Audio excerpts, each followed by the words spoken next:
Welcome to Eureka Math. This is Module 2, Lesson 14. And we are still converting measurements today, just like we did in Lesson 13. But now, what I want you to realize is that we're converting measurements.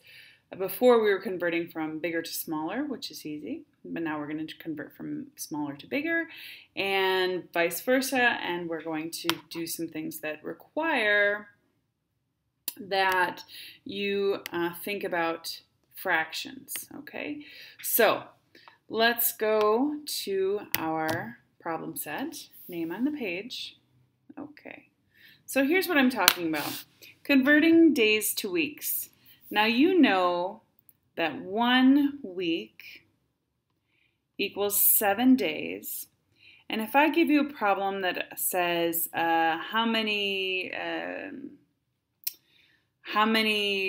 he went running for 35 days, how many weeks was that? I would just divide 35 by 7 and I would get 5 weeks, right? But in this problem, we're converting from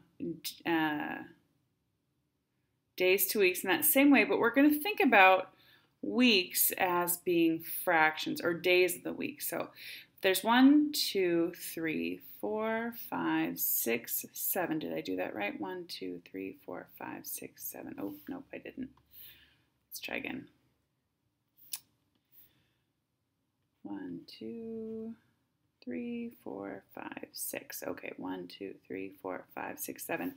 And if I have, here's my tape diagram, and this represents 1 week equals 7 days, then 1 day equals 1/7 of a week, right? Do you remember this from 4th grade? Right? We're talking about fractions, converting things into fractions. So let's see. 28 days, right? And we want to convert that into weeks. So instead of multiplying 28 times 1, I'm separating the unit from the days. I want to convert to weeks, but I can't put 7 weeks. That doesn't make sense, right? So I have to put 1/7 of a week to convert days to weeks, because 1 day equals 1/7 of a week. And if you want to draw a tape diagram to help you with that, that's fine. Now, multiplying fractions. Do you remember multiplying fractions?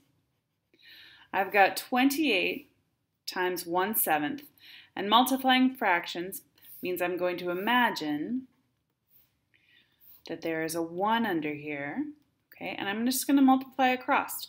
28 times 1 equals 28, and 1 times 7 equals 7, and 28 sevenths of a week. There we go. Now, you also know that fractions are just a way of showing division. So I can easily put that 28 here and the 7 there, and 7 goes into 28 4 times. Okay, so now I've got 4 weeks. And there's my answer, okay?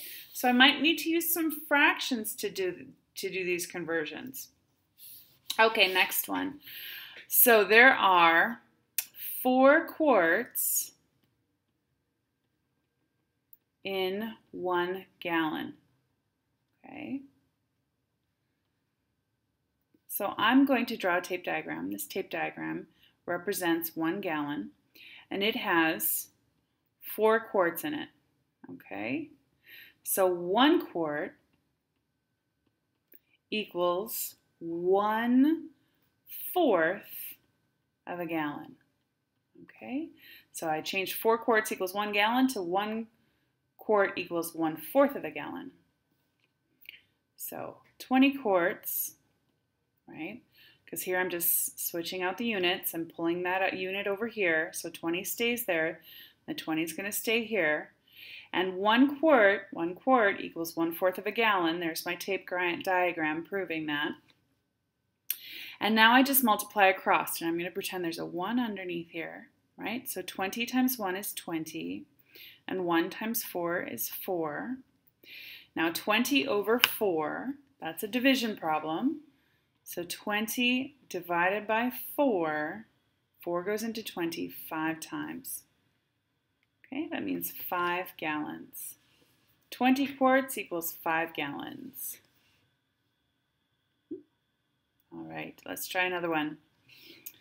Okay, here I've got 920 centimeters equals times 1 centimeter. Now 1 centimeter to 1 meter, oh my goodness, how am I going to do that? Well, I'm just going to go ahead and draw my little tape diagram here. Here's my meter, and inside my meter there are 100 centimeters. So 1 centimeter would be 1/100th of a meter. 1 centimeter. Okay, 1/100th of a meter equals 1 centimeter. And so I can write that like that. 1/100th, 920 times 1/100th. And then I'm going to put a 1 underneath here so I can make that into a fraction too. And then when I multiply fractions, I multiply across. So 920 over 100 equals 920 over 100, okay, which equals 920, I wish I'd given you one more line, divided by 100 equals 9.2.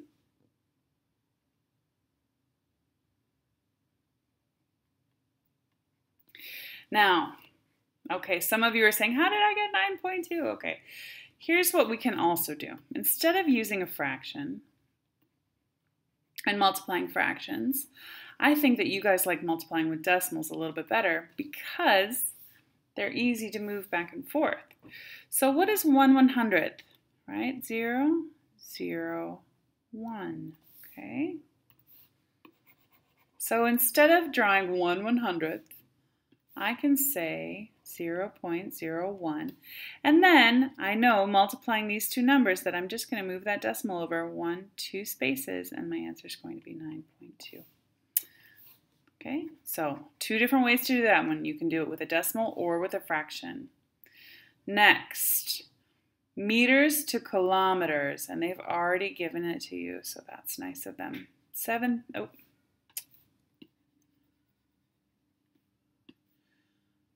1,578 times 1 meter. So I'm separating the meters from the number, right? And then I'm converting meters to kilometers, and 1 meter, or sorry, 1 kilometer, 1 meter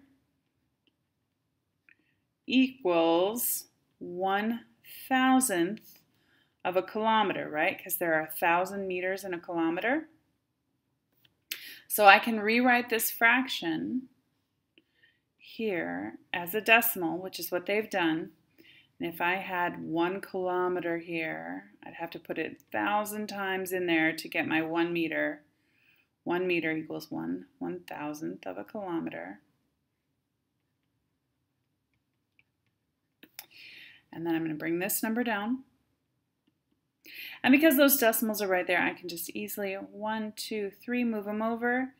And it just so happens that my comma turns into a decimal. Okay? So 1,578 meters equals 1 kilometer and 578 thousandths. Grams to kilograms. Okay. Oof. Let's see. How many kilograms in a gram?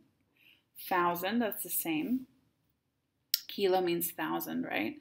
So that would mean that 1 gram equals 1/1,000th of a kilogram. Okay? And so here I'm going to separate my number from my unit, right?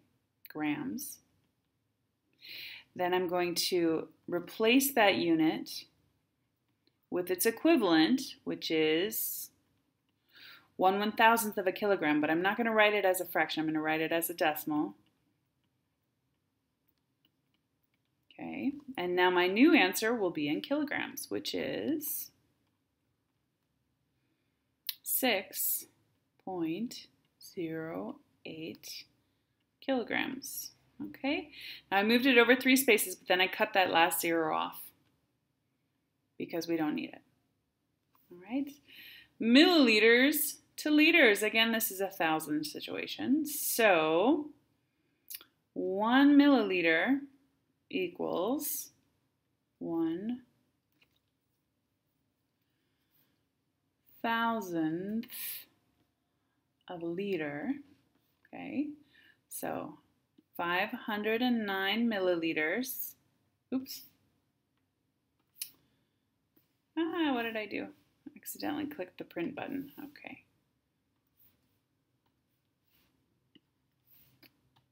There we go. Times 1 milliliter, and then I'm going to convert that to liters. So 509 times 1,000th of a milliliter, which is 0.001.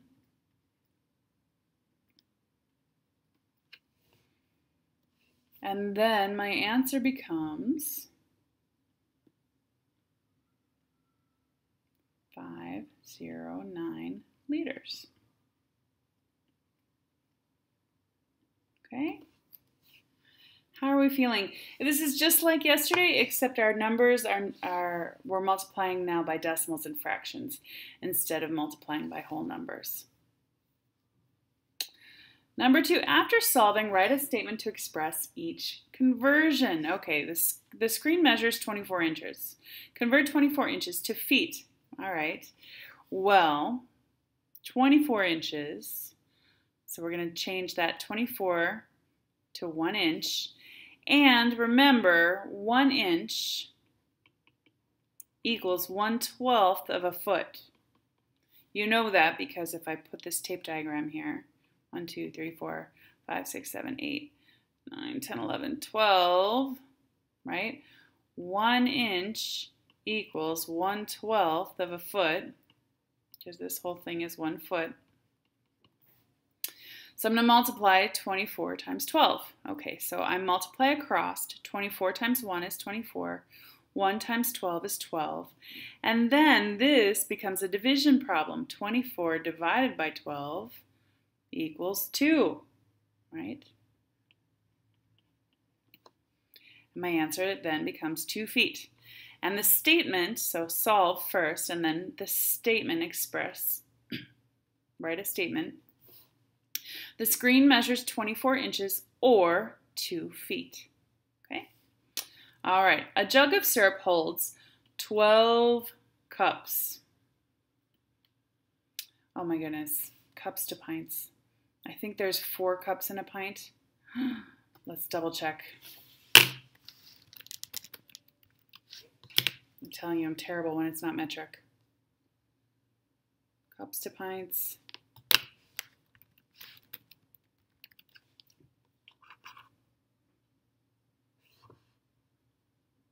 Come on, my friend, move faster. Slow internet.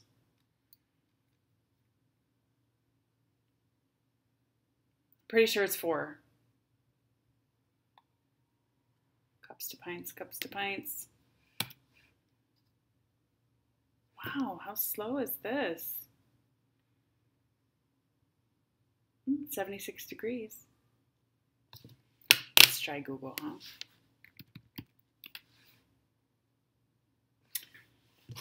I'm gonna go with 4. I'm pretty sure.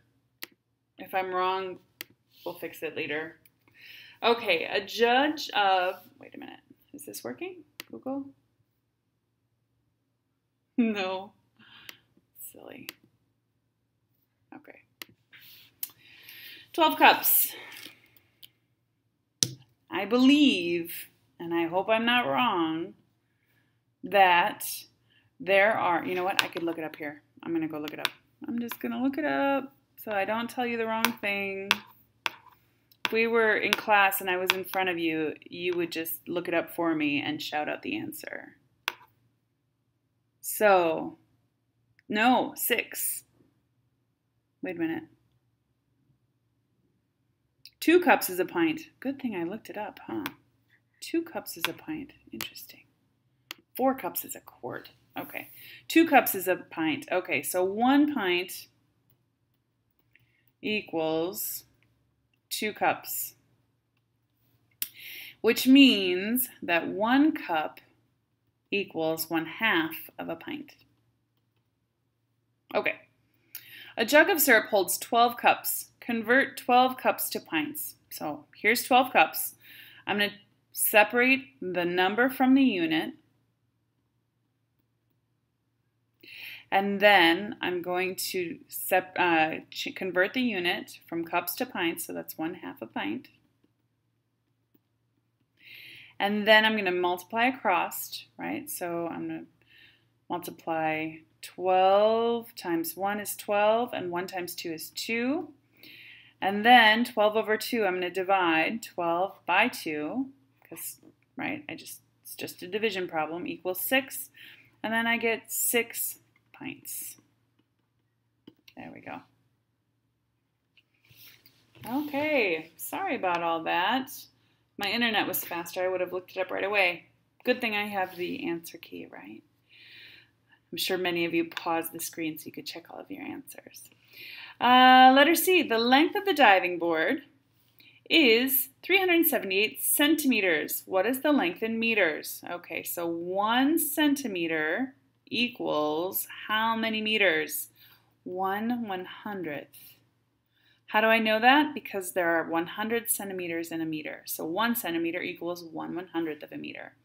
So 378 centimeters equals 378 times 1 centimeter, right? I'm just taking that unit out. 378 times 1 centimeter equals 1/100th of a meter, but I'm going to write this like this. I'm going to write it in a decimal instead of in a fraction. And then I can just say meters, right? Just like that. Oh, you know what I forgot? I forgot to write my statement, didn't I? I forgot to write it in B and C. So the diving board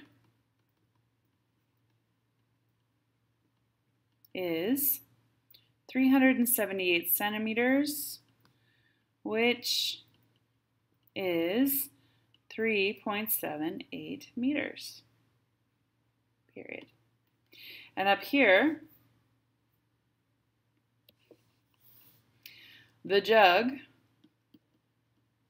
holds 12 cups or 6 pints, period.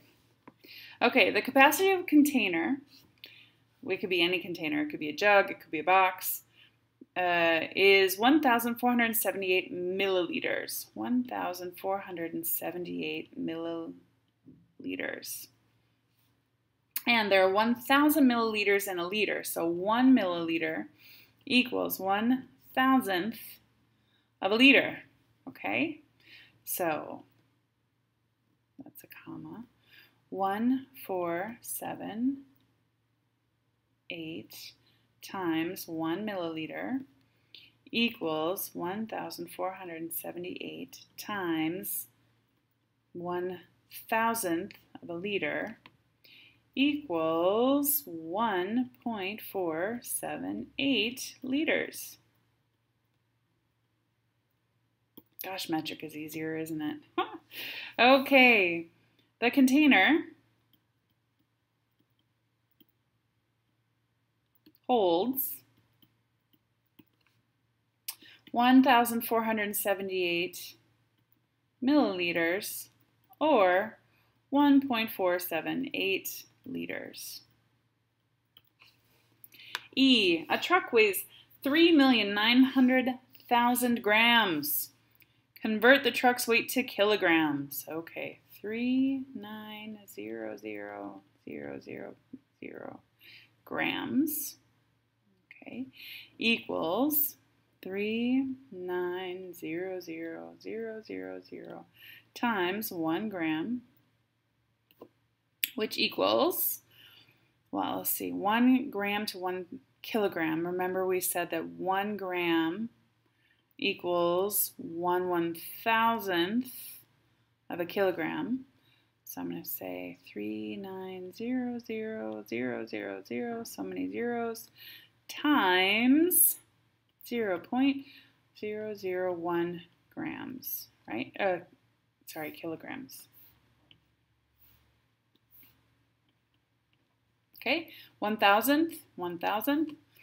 And that means this goes 1, 2, 3, 3,900 kilograms. Okay, the truck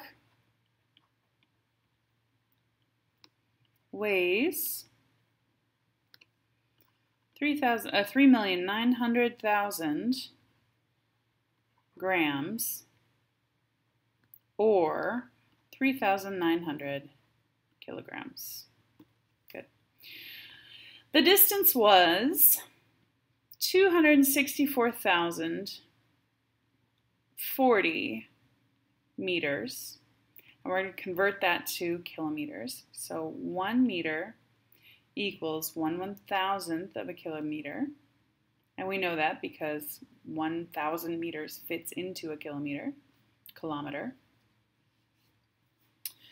And that means, see, 264,040 times 1 meter equals 264,040 times 0.001 kilometers, which means 264,040, 1, 2, 3 kilometers. Okay. The distance